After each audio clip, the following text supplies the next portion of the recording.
पिंगला गीता। राजा युधिष्ठिर ने कहा, हे पितामह, आपने राजधर्म संबंधी श्रेष्ठ धर्मों का उपदेश दिया। हे पृथ्वीनाथ, अब आप आश्रमियों के उत्तम धर्म का वर्णन कीजिए। भीष्म जी बोली, युधिष्ठिर, वेदों में सर्वत्र सभी आश्रमों के लिए स्वर्ग साधक यथार्थ फल की प्राप्ति कराने वाली तपस्या का उल्लेख है। धर्म के बहुत से द्वार हैं। संसार में ऐसी कोई क्रिया नहीं जिसका कोई फल ना हो। भरत श्रेष्ठ, जो पुरुष जिस जिस विषयों में पूर्ण निश्चय को पहुंच जाता है, जिसके द्वारा उसे अभीष्ट सिद्धि का विश्वास हो जाता है, उसी को वह कर्तव्य समझता है, दूसरे विषय को नहीं। मनुष्य जैसे जैसे संसार के पदार्थों को सारहीन समझता है, वैसे ही वैसे इनमें उसका वैराग्य होता जाता है। इसमें संशय नहीं है। युधिष्ठिर, इस प्रकार यह जगत अनेक दोषों से परिपूर्ण है। ऐसा निश्चय करके बुद्धिमान पुरुष अपने मोक्ष के लिए प्रयत्न करे। युधिष्ठिर ने पूछा, दादाजी, धन के नष्ट हो जाने पर अथवा स्त्री, पुत्र या पिता के मर जाने पर किस बुद्धि से मनुष्य अपने शोक का निवारण करे, यह मुझे बताइए। भीष्म जी ने कहा, बस जब धन नष्ट हो जाए अथवा स्त्री, पुत्र या पिता की मृत्यु हो जाए, तब ओ संसार कैसा दुखमय है, ये सोचकर मनुष्य शोक को दूर करने वाले शमदम आदि साधनों का अनुष्ठान करे।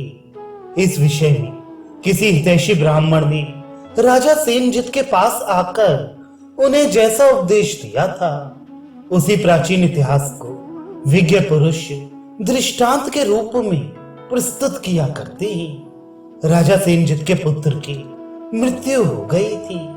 वे उसी के शोक की आग में जल रहे थे। उनका मन विषाद में डूबा हुआ था। उन शोक विवल नरेश को देखकर ब्राह्मण ने इस प्रकार कहा, राजन, तुम मूढ़ मनुष्य की भांति क्यों मोहित हो रहे हो? शोक के योग्य तो तुम स्वयं ही हो, फिर दूसरों के लिए क्यों शोक करते हो? अजी, एक दिन ऐसा आएगा जबकि दूसरे शोचनीय मनुष्य तुम्हारे लिए भी शोक करते हुए उसी गति को प्राप्त होंगे। पृथ्वीनाथ, तुम, मैं और ये दूसरे लोग जो इस समय तुम्हारे पास बैठे हैं, सब वहीं जाएंगे जहां से हम आए हैं। सेनजित ने पूछा, तपस्या के धनी ब्राह्मण देव, आपके पास ऐसी कौन सी बुद्धि, कौन सा तप, कौन सी समाधि, कैसा ज्ञान और कौन सा शास्त्र है जिसे पाकर आपको किसी प्रकार का विषाद नहीं है? सुख और दुख का चक्र घूमता रहता है। मैं सुख में हर्ष से फूल उठता हूँ और दुख में खिन्न हो जाता हूँ। ऐसी अवस्था में पड़े हुए अपने आप के लिए मुझे निरंतर शोक होता है। यह शोक मेरे हृदय में डेरा डाले बैठा है। ब्राह्मण ने कहा, राजन, देखो, इस संसार में उत्तम, मध्यम और अधम सभी प्राणी भिन्न भिन्न कर्मों में आसक्त हो दुख से ग्रस्त हो रहे हैं। मैं तो अकेला हूँ, ना तो दूसरा कोई मेरा है और ना मैं किसी दूसरे का हूँ। मैं उस पुरुष को नहीं देखता जिसका मैं हूँ, तथा उसको भी नहीं देखता जो मेरा हो। अर्थात न मुझ पर किसी की ममता है, न मेरा ही किसी पर ममत्व है। यह शरीर भी मेरा नहीं, अथवा सारी पृथ्वी भी मेरी नहीं है। ये सब वस्तुएं जैसे मेरी हैं, वैसे ही दूसरों की भी है। ऐसा सोचकर इनके लिए मेरे मन में कोई व्यथा नहीं होती। इस बुद्धि को पाकर ना मुझे हर्ष होता है, ना शोक। जिस प्रकार समुद्र में बहते हुए दो काष्ठ कभी कभी एक दूसरे से मिल जाते हैं और मिलकर फिर अलग हो जाते हैं। उसी प्रकार इस लोक में प्राणियों का समागम होता है। इसी तरह पुत्र, पौत्र, जाति बांधव और संबंधी भी मिल जाते हैं। उनके प्रति कभी आसक्ति नहीं बढ़ानी चाहिए, क्योंकि एक दिन उनसे बिछोह होना निश्चित है। तुम्हारा पुत्र किसी अज्ञात स्थिति से आया था और अब अज्ञात स्थिति में ही चला गया है। ना तो वह तुम्हें जानता था और ना तुम उसे जानते थे। फिर तुम उसके कौन होकर किस लिए शोक करते हो? संसार में विषयों की तृष्णा से जो व्याकुलता होती है उसी का नाम दुख है, और उस दुख का विनाश ही सुख है। उस दुख के बाद पुनः कामना जनित दुख होता है। इस प्रकार बारंबार दुख ही होता रहता है। सुख के बाद दुख और दुख के बाद सुख आता है। मनुष्यों के सुख और दुख चक्र के भांति घूमते रहते हैं। इस समय तुम सुख से दुख में आ पड़े हो। अब फिर तुम्हें सुख की प्राप्ति होगी। यहाँ किसी भी प्राणी को ना तो सदा सुख ही प्राप्त होता है और ना सदा दुख ही। ये शरीर ही सुख का आधार है और यही दुख का भी आधार है। देहाभिमानी पुरुष शरीर से जो जो कर्म करता है उसी के अनुसार वह सुख एवं दुख रूप फल भोगता है। ये जीवन स्वभावतः शरीर के साथ ही उत्पन्न होता है। दोनों साथ साथ विविध रूपों में रहते हैं और साथ ही साथ नष्ट हो जाते हैं। मनुष्य नाना प्रकार के स्नेह बंधनों में बंधे हुए हैं, अतः वे सदा विषयों की आसक्ति से घिरे रहते हैं। इसीलिए जैसे बालू द्वारा बनाए हुए पुल जल के वेग से बह जाते हैं, उसी प्रकार उन मनुष्यों की विषय कामना सफल नहीं होती, जिससे वे दुख पाते रहते हैं। तेली लोग तेल के लिए जैसे तिलों को कोलों में पेरते हैं, उसी प्रकार स्नेह के कारण सब लोग अज्ञान जनित क्लेशों द्वारा सृष्टि चक्र में पिस रहे हैं। मनुष्य स्त्री पुत्र आदि कुटुंब के लिए चोरी आदि पाप कर्मों का संग्रह करता है, किंतु इस लोक और परलोक में उसे अकेले ही उन समस्त कर्मों का क्लेशमय फल भोगना पड़ता है। स्त्री, पुत्र और कुटुंब में आसक्त हुए सभी मनुष्य उसी प्रकार शोक के समुद्र में डूब जाते हैं, जैसे बूढ़े जंगली हाथी दलदल में फंसकर नष्ट हो जाते हैं। प्रभु, यहाँ सब लोगों को पुत्र, धन, कुटुंबी तथा संबंधियों का नाश होने पर दावा नल के समान दाह उत्पन्न करने वाला महान दुख प्राप्त होता है। परंतु सुख दुख और जन्म मृत्यु आदि ये सब कुछ प्रारब्ध के ही अधीन है। मनुष्य हितैषी सुहृदों से युक्त हो या ना हो, वह शत्रु के साथ हो या मित्र के, बुद्धिमान हो या बुद्धिहीन, दैव की अनुकूलता होने पर ही सुख पाता है।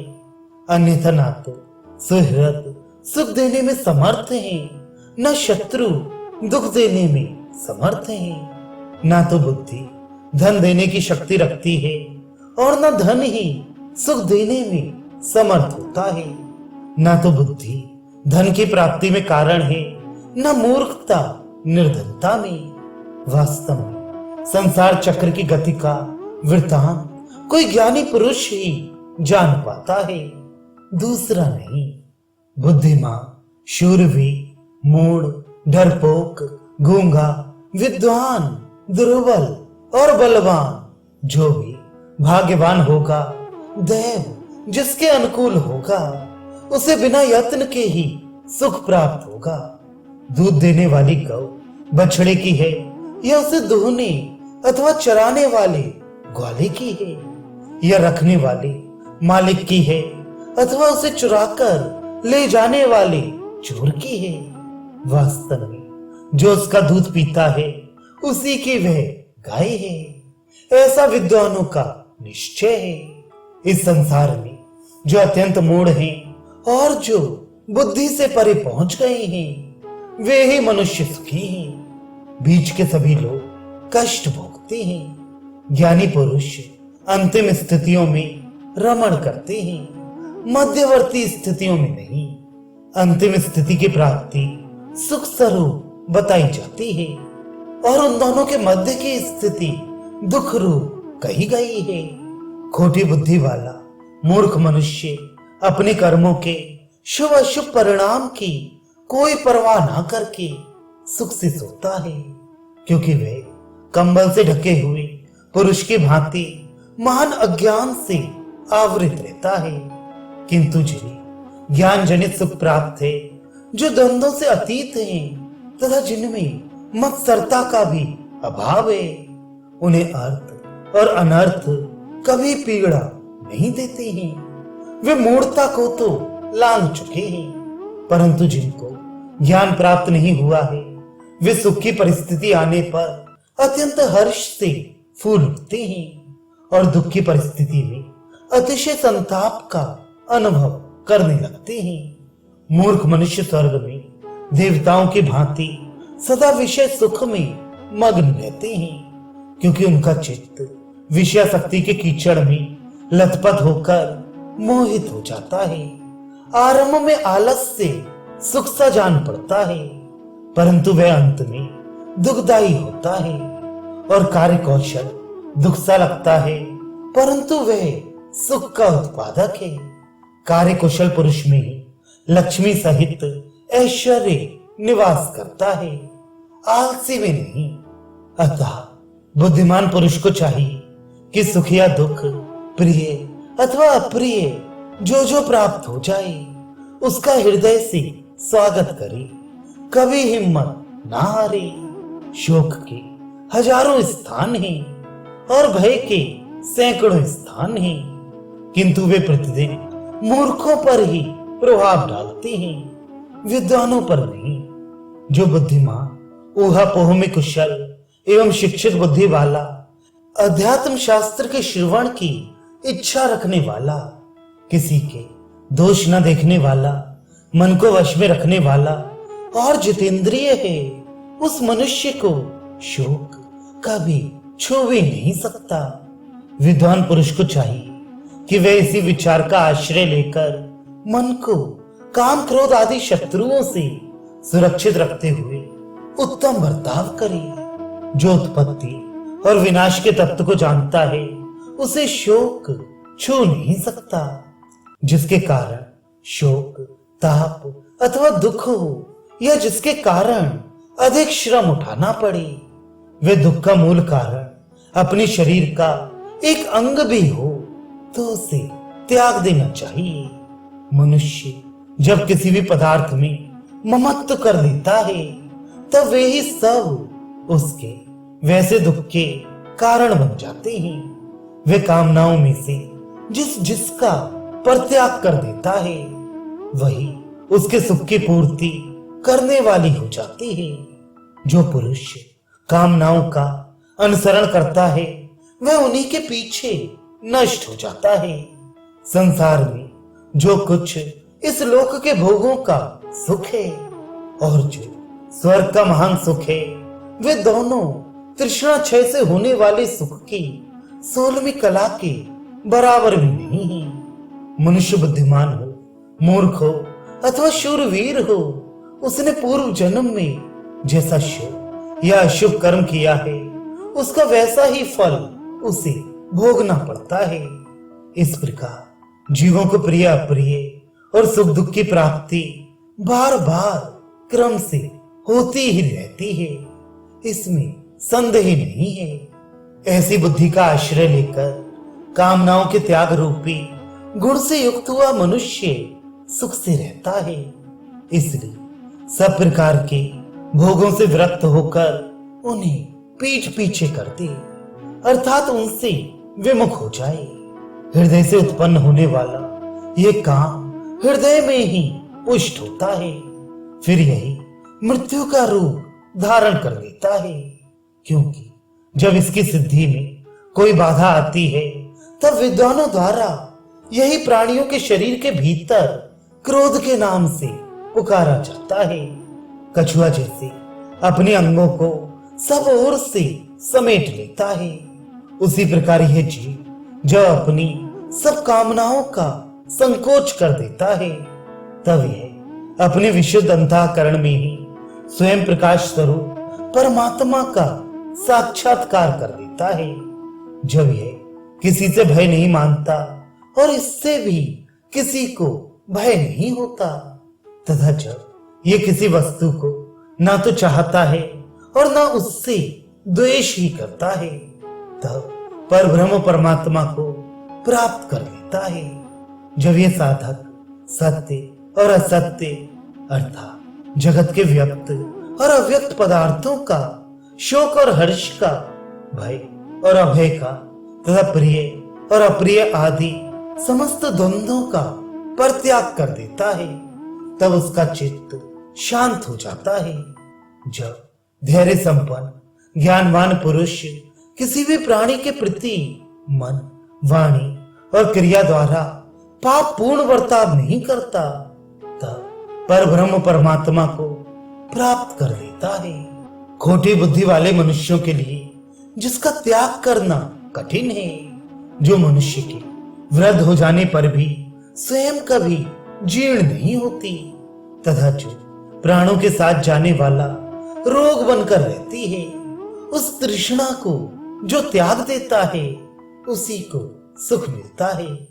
राजन, इस विषय में पिंगला की गाई हुई गाथाएं सुनी जाती हैं, जिसके अनुसार चलकर संकट काल में भी उसने सनातन धर्म को प्राप्त कर लिया था।